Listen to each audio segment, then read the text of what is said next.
সরকারি চাকরি পাওয়ার পরেও আমি এরকম একটা ডিসিশন নিতে কেন বাধ্য হলাম, নিজের লক্ষ্য পূরণের জন্য এই স্টেপটা নিয়েছি।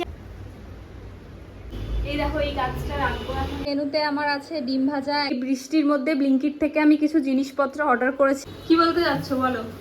নাটক। গুড মর্নিং এভরিওয়ান, আশা করছি সবাই খুব ভালো আছো। Welcome to my channel.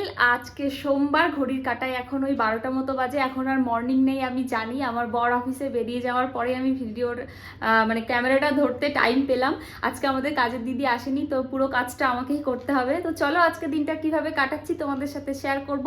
আর আগের দিন তোমাদেরকে ভিডিওতে আমি বলেছিলাম নতুন একটা কিছু শুরু করতে চলেছি, তো আজকে তোমাদের সাথে আমি বলবো যে আমি কি শুরু করতে চলেছি। অনেকগুলো কাজ জমে আছে, সেগুলো সব এক এক করে করব। মাঝে মধ্যে যখন দিদি ছুটি নেয় তখন আমি একটু চেষ্টা করি নিজের মতো করে ঘরটাকে ডিপ ক্লিন করার, যাতে আমার মনে একটুখানি শান্তি লাগে। ঘরের অবস্থা দেখে নিশ্চয়ই তোমরা বুঝতেই পারছো এখন আমার প্রচুর কাজ করতে হবে। এখানে ওই কালকে যে কমফোর্টার তারপরে বেডশিটগুলো কিনে এনেছিলাম, সেগুলো তো রাতে এসেই ওয়াশিং মেশিনে দিয়ে দিয়েছিলাম। তো এগুলোকে ভাঁজ করতে হবে, কিছু জামা কাপড় আছে। তো চলো প্রথমে রুমটা হচ্ছে আমি সুন্দর করে ক্লিন করে নিই, তারপরে বারান্দাগুলো করবো।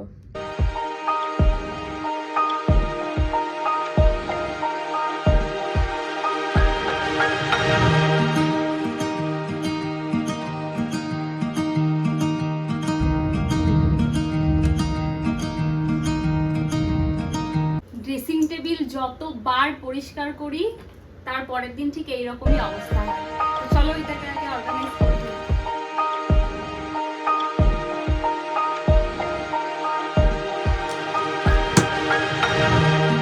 আর এইগুলো যে গড়িয়াহাটে কিনতে পাওয়া যায়, আমি ওখান থেকে কিনে এনেছিলাম ড্রেসিং টেবিলে সাজানোর জন্য। এটাকে রোজ লাগাই আর রোজ পড়ে যায়। এটাকে কি করে যে লাগাবো আমি সেটাই বুঝতে পারছি না। তাও চেষ্টা করি, বৃথা চেষ্টা আর একবার করি।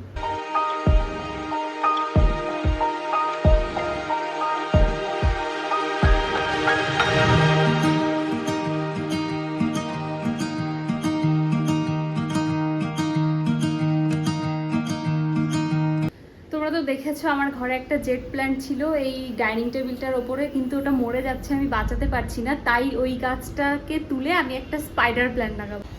এই টপটাতে ছিল এই জেট প্ল্যান্টটা, কিন্তু এটা মরে যাচ্ছে, আমি বাঁচাতে পারছি না বোধহয়।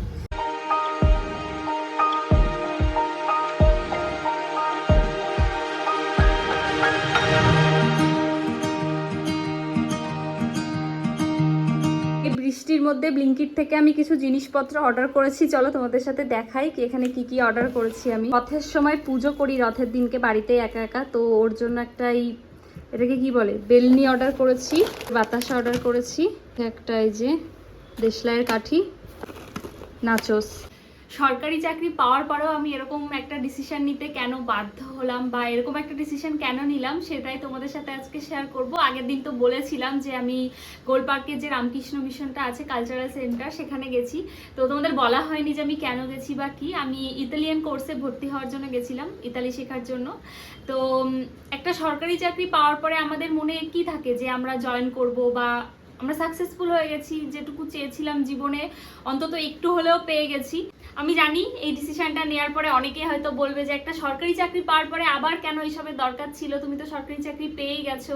দেখো আমি তো বলতে পারবো না যে এই চাকরির জয়েনিং কবে হবে বা আদেও হবে কিনা বা কি হবে, আমার কিচ্ছু জানি না, আমার কাছে কোনো ক্লু নেই। অদূর ভবিষ্যতে কি হবে আমি সেটা জানি না, কিন্তু ফিউচারে গিয়ে যাতে আমার মনে না হয় যে আমি এটা কেন করে রাখলাম না বা ওটা কেন করলাম না, তার জন্যই আমার নিজের সেফটির জন্য আমি এই ডিসিশনটা নিয়েছি। এই পুরো জার্নিটা আমি তোমাদের সাথে শেয়ার করব, কি হচ্ছে কি না হচ্ছে। আমি ভবিষ্যতের কথা কিচ্ছু জানি না।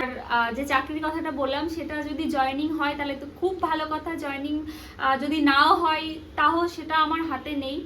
এইটুকুনি শেয়ার করার ছিল তোমাদের সাথে যে আমি কি করতে চলেছি বা কি করছি এখন। দুপুরে খাওয়ার জন্য ভাবছি একটু এই ফ্রোজেন পরোটাগুলো যে কালকে এনেছি না, এখান থেকে একটা ভেজে খাই, দেখি কেমন লাগে খেতে। আজ দুপুরের মেনুতে আমার আছে ডিম ভাজা, একটা পরোটা নিয়ে নিয়েছি আর একটু দই। একটুখানি ঘুমাবো বলে শুয়েছিলাম আর এখন 7:30 বাজে। পুরো ঘুমিয়ে একদম কাদা হয়ে গেছিলাম আর এখন চোখই খুলতে পারছি না। কি রান্না করছো? এখানে অর্ধেক খাওয়া পরোটা আবার ভাজা হচ্ছে বাটার দিয়ে। কেমন লাগছে রান্না করতে? 200 বছর পরে এসেছো রান্নাঘরে। সবসময় করতে চাই বললে তো হবে না, সেটাকে ইয়ে করতে হবে না, সেটাকে ইমপ্লিমেন্ট করে দেখাতে হবে যে না আমি রান্না করি। এখনই তুমি আমার রুটিটা দিতে যাচ্ছ আজকে? না, তাহলে কি বলতে যাচ্ছ বলো। নাটক।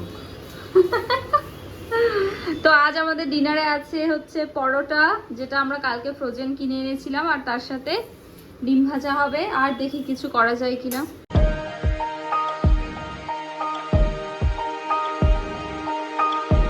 ডিনার করে এসে আমি একটু পড়ি, তো আজকে থেকে এই বইটা শুরু করছি। বেশি মোটা না বইটা, আশা করছি 1-2 দিনের মধ্যে শেষ করে দিতে পারবো যদি টাইম পাই। আজকের ভিডিও আমি এখানেই শেষ করছি। ভালো লাগলে একটা লাইক করে দিও, আর কেমন লাগলো ভিডিওটা সেটা জানাতে অবশ্যই ভুলো না। আর আমার চ্যানেলটাকে সাবস্ক্রাইব করে আমার পাশে থেকো। সবাই খুব ভালো থেকো, বাই।